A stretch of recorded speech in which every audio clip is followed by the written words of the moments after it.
तो कैसे हैं विद्यार्थियों, आशा करता हूं कि आप सभी ठीक ही होंगे। फिजिक्स का पेपर शायद आपने अगर यह वाली वीडियो देखी होगी, कौन सी वाली मैं आपको दिखा देता हूं। आपको यहां पर देख सकते हो आज के पेपर में 14 मार्च यहां से आएगा। अगर यह वीडियो देखी होगी तो लगभग इस वीडियो से इस बार फिजिक्स विषय में कई सारे प्रश्न इस वीडियो के माध्यम से पूछे गए हैं। आप खुद से मैच कर सकते हो।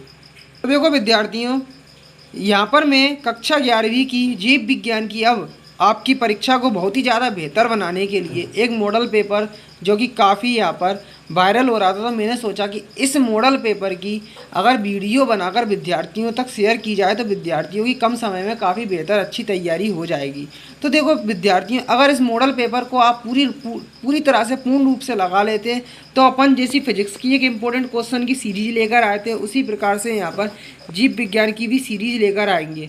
उसमें ऐसे प्रश्नों का यहाँ पर समावेश होगा जिसे आप मूल रूप से लगा लेंगे तो वहीं से ही आपका पेपर आ जाएगा। तो सबसे पहले हम यहाँ पर आपको मॉडल पेपर लगवाते हैं बायोलॉजी का, फिर हम इसके बाद आपको वही इम्पोर्टेंट क्वेश्चन लेकर आएंगे जो कि फिजिक्स के लिए आपकी तैयारी को बहुत ज़्यादा बेहतर बनाने के लिए लेकर आए थे। तो जीव विज्ञान के भी जल्द ही लेकर आएंगे। तब तक के लिए इस मॉडल पेपर के समस्त क्वेश्चनों को पूरी तरह से आप लगा लें। देख सकते हो विद्यार्थियों, मॉडल पेपर का पहला क्वेश्चन आप देख सकते हैं, वर्गीकरण की छोटी इकाई है। तो क्या है वर्गीकरण की छोटी इकाई? देखो जाति है। क्या है? जाति है। देखो तैयारी कर रहे हो तो इस मॉडल पेपर को भी एक बार देख लो। देखो तैयारी आपकी बहुत ज़्यादा बेहतर हो जाएगी। अब इस पेपर से आए या नहीं आए देखो वो तो बात की बात है, पर देखो तैयारी कर रहे हो तो एक बार इनको भी पढ़ लोगे तो क्या आपका चले जाएगा, आपकी तैयारी और ज़्यादा बेहतर हो जाएगी। आप खुद समझ सकते हो। तो देखो मैंने आपको बताया, इसके बाद अपने जो इम्पोर्टेंट क्वेश्चन की सीरीज है जो कि फिजिक्स विषय की लेकर आए वहाँ अपन बायोलॉजी के लिए भी लेकर आएंगे। ठीक है, फिर उसके लिए उसके बाद अपन दो मॉडल पेपर लेके आएंगे जो कि आपकी तैयारी को और भी ज़्यादा बेहतर बना देंगे। ठीक है, सबसे पहले आप इस मॉडल पेपर को देख लो। तो गेहूं के वंश का वैज्ञानिक नाम है ट्रेटिकम है। क्या है? ट्रेटिकम। ठीक है, अब नेक्स्ट है, आप देख सकते हो निम्नलिखित में जीवाणु जनित रोग है। तो क्या है? हैजा, टाइफाइड, मलेरिया, ये उपरोक्त सभी। तो उपरोक्त सभी इसका आंसर हो जाएगा। वर्गीकरण के जनक है तो लीनियस है, लेमार के, अरस्तु है, बेथम है। तो देखो क्या है? लीनियस है, लीनियस। ठीक है, अब देखो आगे चलते हैं तो निम्नलिखित पत्ती का भाग है। तो पर्णाधार, पर्णवृंत, मध्यसरा या ये सभी। तो देखो ये सभी पत्ती के भाग में आते हैं।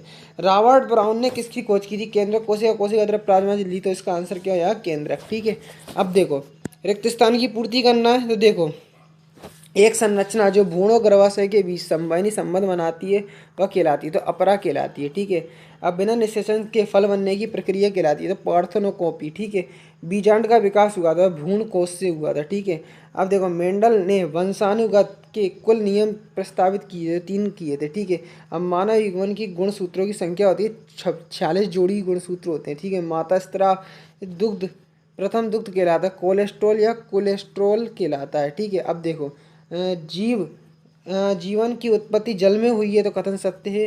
केला एक झूठा फल है तो कथन असत्य हो जाएगा। ठीक है, अब देखो एंड्रेन हार्मोन पेलोपियन ट्यूब द्वारा स्त्रावित होता है तो यह कथन आपका क्या हो जाएगा? असत्य हो जाएगा। ठीक है, अब ऊर्जा पिरामिड सदैव सीधा होता है तो कथन सही हो जाएगा।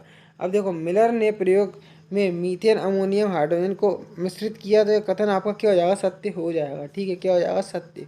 अब ठीक है, अब देखो पृथ्वी का सबसे पहला उत्पन्न जीव मानव है तो यह कथन असत्य आपका हो जाएगा। अब देखो मैचिंग है एक्रोसोम। देखो मैचिंग को अपन सही व्यवस्थित कर लेते हैं। सबसे पहले देखो मैं आपको ये क्रम बता दूँ, ये देख लो, ये जो क्रम है ना व्यवस्थित, ये देखो आप पहले तो। ठीक है जी, आप क्रम देखो। देखो इसका जो सबसे वाला, देखो सबसे वाला जो है ना एक्रोसोम। देखो एक्रोसोम की मैचिंग किससे मिलेगी? यहाँ पर दिखा देता हूँ। एक्रोसोम की मैचिंग मिल जाएगी गुणसूत्र से। ठीक है, अब 3.1 की मैचिंग मिल जाएगी ड्राइवरेट कोर्स से। ठीक है, अब देखो महिला जनन अंग, महिला जनन अंग की किस मैचिंग किससे मिलेगी? महिला जनन अंग की देखो अंडवाहिनी से इसकी मैचिंग मिल जाएगी। पुरुष जनन अंग की मैचिंग वृषण से मिल जाएगी। 939 की मैचिंग मोनोहाइड्रिक क्रॉस से आपकी मिल जाएगी। ठीक है, तो देख लो ये व्यवस्थित क्रम है। अब देखो शुक्राणु को किस प्रकार का पोषण मिलता है? तो सेट्रोरेल कोशिका से आपका मिलता है। ठीक है, अब मनुष्य में निषेचन कहाँ होता है? तो फेलोपियन से होता है। ठीक है, अब यूरेसिल किस न्यूक्लिक अम्ल में पाया जाता है? तो राइबो न्यूक्लिक अम्ल में पाया जाता है। ठीक है, आरंभ कोडन का नाम बताना है तो AUG इसका आंसर हो जाएगा।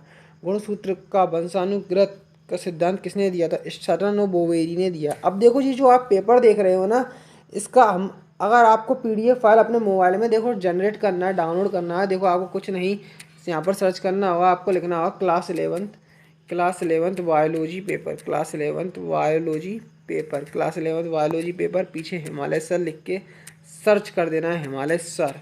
ठीक है, class 11 biology paper Himalaya sir लिख के सीधा आप सर्च करोगे ना, तो देखो आपको स्टार्टिंग में दिख जाएगा MP board class 11 biology question paper 2022 लिखा मिलेगा। तो ठीक इस पर क्लिक करना है, 22 देखकर हट नहीं जाना है, क्लिक इसी पर करना है, क्योंकि ऐसे ही आपको जो PDF फाइल है वह आपको डाउनलोड होती हुई नज़र आएगी। देखो यहाँ पर पूरी तरह से वेबसाइट लोड होने के बाद, तो देखो पूरी तरह से वेबसाइट लोडिंग के बाद आपको नीचे आना है, नीचे आना है, नीचे आना है, नीचे आना है। तो देखो यहाँ पर जस्ट नीचे आओगे तो यहाँ पर PDF रीडर का ऑप्शन आएगा, यहाँ पर क्लिक करके PDF फाइल डाउनलोड कर सकते हो। और देखो फर्स्ट लिंक अभी यहाँ पे ऊपर दिखेगी, आपको अभी दिख नहीं रही है, तो यहाँ पर क्लिक करके ही PDF फाइल आप आसानी से डाउनलोड कर सकते हो। ठीक है विद्यार्थी, तो अब नीचे आना है। अब देखो यहाँ पर अब 2 अंक की प्रश्न आ चुके हैं। देखो समष्टि को परिभाषित करना है, ये भी आप पढ़ लेना एक बार। ठीक है, और देखो टेक्सोस को परिभाषित करना है। ठीक है, अब देखो सहजीविता से आप क्या समझते हैं, आपको बताना है सहजीविता किसे कहते हैं। बायोप्राइटा के 2 आर्थिक महत्व बताना है। तो बायोप्राइटा से संबंधित सब कुछ पढ़ के जाना है। ठीक है, द्विनिषेचन को स्पष्ट करना है आपको। ठीक है, विषम बीजाणुता को लिखना है। ठीक है, अब देखो खुले परिसंचरण तथा बंद परिसंचरण में 2 अंतर आपको लिखना है। ठीक है, अब पोरीफेरा संघ के 2 लक्षण आपको लिखना है। ठीक है, अब श्वसन मूल को उदाहरण सहित समझाना है। ठीक है, अब अंड निवेश को परिभाषित करना है। ठीक है, पेरेनकाइमा ऊतक के 2 कार्य आपको यहाँ पर लिखना है। ठीक है, पेरेनकाइमा ऊतक के जाइलम और फ्लोएम के एक एक कार्य आपको तैयार करके जाना है।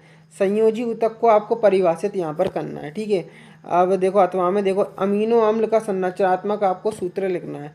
प्रोटीन के 3 कार्य आपको तैयार करके जाना है विद्यार्थियों। DNA और RNA में अंतर भी पढ़ के जाना है। ठीक है, मोस्ट इंपॉर्टेंट है DNA और RNA में अंतर। प्लाज्मिड क्या होते हैं, जीवाणु में इनकी क्या भूमिका होती है आपको बताना है। अर्धसूत्री और समसूत्री और अर्धसूत्री विभाजन में 3 अंतर आपको याद करके जाना है। ठीक है, और वर्गीकरण के 3 पद्धति के नाम आपको यहाँ पर तैयार करके जाना है। पादप और जंतु कोशिका, देखो विद्यार्थियों काफ़ी बचपन से आपने पढ़ा होगा पादप और जंतु कोशिका। ठीक है, कोशिका में अंतर, ये अंतर तो काफ़ी महत्वपूर्ण रहता है। और देखो डीएनए के कार्य। ठीक है, डीएनए क्या होता है इसके बारे में सब कुछ पढ़ के जाना है, डीएनए के बारे में, यहाँ से भी क्वेश्चन आएगा। और देखो जब पादप जंतु कोशिका में अंतर कर रहे हो तो देखो प्रोकैरियोटिक और यूकेरियोटिक, आप समझदार है, ज़्यादा कुछ बताने की इसमें ज़रूरत नहीं है, ये अंतर याद करके जाना, यूकेरियोटिक कोशिका में अंतर। ठीक है, अब देखो मोनेरा जगत के 3 आपको लक्षण याद करना है। ब्रायोफाइटा का आर्थिक महत्व बताना है। तो ब्रायोफाइटा क्या है पूरा इसके बारे में सब कुछ पढ़ के जाना है। ठीक है, अब देखो अंतः श्वसन के समय होने वाले परिवर्तनों को आपको समझाना है। ठीक है, अब रक्त समूह का आपको वर्णन करना है। ठीक है, रक्त समूह किसे कहते हैं इनके बारे में पढ़ के जाना है। ठीक है, अब देखो रक्त को एक संयोजी ऊतक क्यों माना जाता है आपको बताना है। रक्त को एक संयोजी ऊतक क्यों माना जाता है, इसका रीजन आपको तैयार करके जाना है। मनुष्य के हृदय का नामांकित चित्र आपको बनाना है। ठीक है, अब नेफ्रॉन की संरचना का आपको नामांकित चित्र बनाना है। ठीक है, रक्त और लसिका में अंतर आपको तैयार करके जाना है विद्यार्थी। रक्त और लसिका में कीटोन की श्वसन विधि कैसी होती है, कीटोन की जो आपकी श्वसन क्रिया विधि होती है वह कैसी होती है आपको बताना है। ठीक है, अब उत्सर्जन की क्रिया में यकृत की भूमिका को स्पष्ट करना है। उत्सर्जन की क्रिया में यकृत की भूमिका को आपको स्पष्ट करना है। देखो विद्यार्थियों हम आपको अपने टेलीग्राम ग्रुप के माध्यम से भी ऑनलाइन प्रिपरेशन कराते हैं। देखो टेलीग्राम ग्रुप का नाम है अपना, टेलीग्राम पर आना है, यहाँ पर 2 शब्द सर्च करना है, HIMALAY हिमालय और सर, हिमालय सर लिख के सीधा सर्च करोगे। देखो पहले नंबर पर टेलीग्राम ग्रुप ओपन हो जाएगा, तो इस पर क्लिक करना है और यहाँ पर ज्वाइन वाले सेक्शन पर क्लिक करके यहाँ पर ज्वाइन का ऑप्शन दिखेगा, उस ज्वाइन वाले ऑप्शन पर क्लिक करके यहाँ से आप हमारा टेलीग्राम ग्रुप ज्वाइन कर लेंगे।